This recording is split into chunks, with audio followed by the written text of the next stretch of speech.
छात्रों, जिला शिक्षा एवं प्रशिक्षण संस्थान हापुड़ के अंतर्गत डीएलएड फोर्थ सेमेस्टर के subject educational management and administration के अंतर्गत विद्यालय प्रबंधन में विभिन्न अधिकारियों की भूमिका के विषय में अध्ययन करेंगे। इसके अंतर्गत हम पढ़ेंगे न्याय पंचायत संसाधन केंद्र। आप जानते होंगे कि न्याय पंचायत संसाधन केंद्र किसे कहते हैं। जो हमारे ज़िले स्तर पर जो कार्य करने का एक स्ट्रक्चर है, वो पहले ज़िले के बाद ब्लॉक और ब्लॉक के अंतर्गत न्याय पंचायत।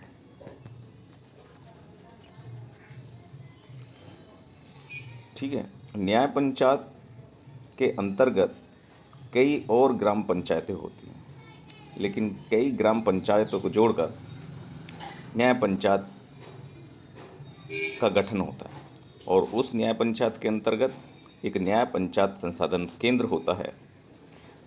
शिक्षा के क्षेत्र में इसमें टीचर्स और विद्यालय का निरीक्षण करने हेतु एनपीआरसी को नियुक्त किया जाता है, लेकिन वर्तमान में यह स्थिति बदल चुकी है।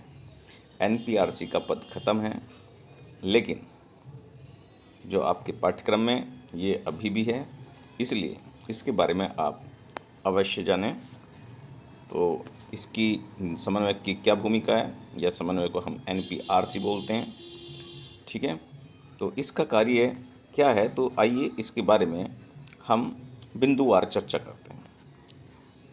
पहला जो कार्य है, न्याय पंचायत समन्वयक विद्यालय का पर्यवेक्षण करके प्रबंधन संबंधी समस्याओं से उच्च अधिकारियों को अवगत कराता है।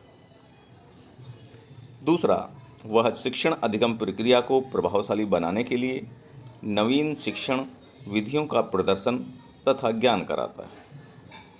तीसरा इसका कार्य है, वह विद्यालय भवन की स्थिति एवं उसके लिए अनुमानित धन की आवश्यकता की सूचना उच्च अधिकारियों को देता। किसी विद्यालय में अधिक छात्र होने की स्थिति में शिक्षक की व्यवस्था के लिए उच्च अधिकारियों को सूचित करता है। न्याय पंचायत समन्वयक विद्यालय में बैठक करके विद्यालय संबंधी समस्याओं के समाधान हेतु सुझाव भी देता है। अतः हम कह सकते हैं कि एनपीआरसी का कार्य विद्यालय तथा उच्च अधिकारियों के मध्य एक सेतु के कार्य के रूप में काम करता है, जो विद्यालय की ज़रूरतों, चाहे भौतिक संसाधन की हो, चाहे उनकी टीचिंग लर्निंग अध्ययन सामग्री से संबंधित हो, चाहे उनकी कोई अन्य समस्या हो, तो इनकी जो सूचना है एनपीआरसी के माध्यम से उच्च अधिकारियों को दी जाती है। ठीक है।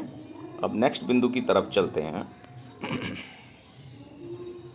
जो कि है सहायक बेसिक शिक्षा अधिकारी।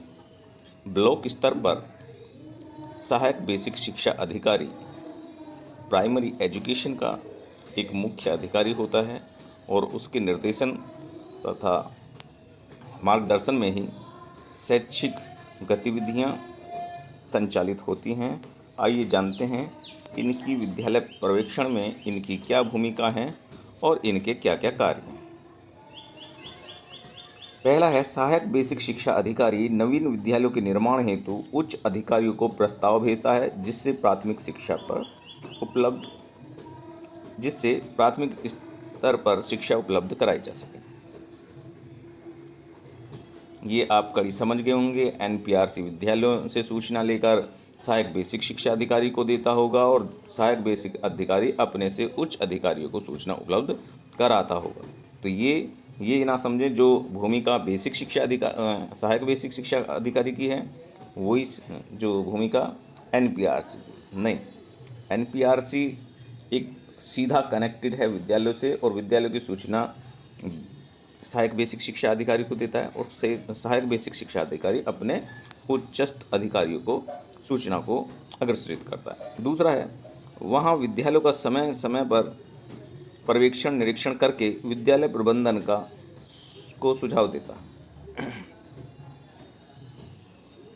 ठीक है बच्चों। नेक्स्ट है, विद्यालय के भौतिक एवं मानवीय संसाधनों का पर्यवेक्षण करके उनके समाधान हेतु उपाय बताता है। नेक्स्ट है, शिक्षकों को नियमित और समय से उपस्थिति के लिए आदेश देता है, जिससे शिक्षण अधिगम प्रक्रिया सुचारू रूप से चलाई जा सके। तो ये कुछ खास भूमिका है सहायक बेसिक शिक्षा अधिकारी की विद्यालय के पर्यवेक्षण संबंधी। नेक्स्ट चलते हैं जो हमारा नेक्स्ट है उप विद्यालय निरीक्षक की भूमिका। ये क्या है? ये जो सहायक बेसिक शिक्षा अधिकारी हैं उनके साथ सहयोग करता है। क्या करता है? सहयोग करता है। अतः इसके भी कुछ समय समय पर कार्य हैं जो विद्यालयों का पर्यवेक्षण करता है। और देखते हैं, पहला है, वह समय समय पर विद्यालय का पर्यवेक्षण करता है तथा प्रधानाचार्य को विद्यालय प्रबंधन संबंधी सूक्ष्म ज्ञान देता है, सूक्ष्म विषयों पर ज्ञान देता है। उप विद्यालय निरीक्षक का प्रमुख कार्य सहायक बेसिक शिक्षा अधिकारी को सहायता करना है, जैसा कि मैं बता चुका हूं, तथा उसके निर्देशों का पालन करना होता है। वह शैक्षिक प्रबंधन संबंधी व्यवस्थाओं का पर्यवेक्षण करके उनके समाधान हेतु सुझाव देता है। वह विद्यालय की अधिगम प्रक्रिया का पर्यवेक्षण करके उच्च अधिकारी को सूचना देता है। तो आपने आज के विषय में उप विद्यालय निरीक्षक की भूमिका के बारे में पढ़ा और साथ ही साथ जो सहायक बेसिक शिक्षा अधिकारी है जिसको BEO भी कहा जाता है, उनकी भूमिका के बारे में पढ़ा। NPRC जो न्याय पंचायत स्तर पर होता है, NPRC, उसके बारे में आपने पढ़ा और साथ ही साथ इनकी क्या भूमिका है उसके बारे में भी हमने चर्चा करी। आज के लिए इतना ही काफ़ी है। धन्यवाद। आगे के विषयों को अगली वीडियो में हम कवर करेंगे, नहीं तो वीडियो ज़्यादा लंबा हो जाएगा। धन्यवाद बच्चों।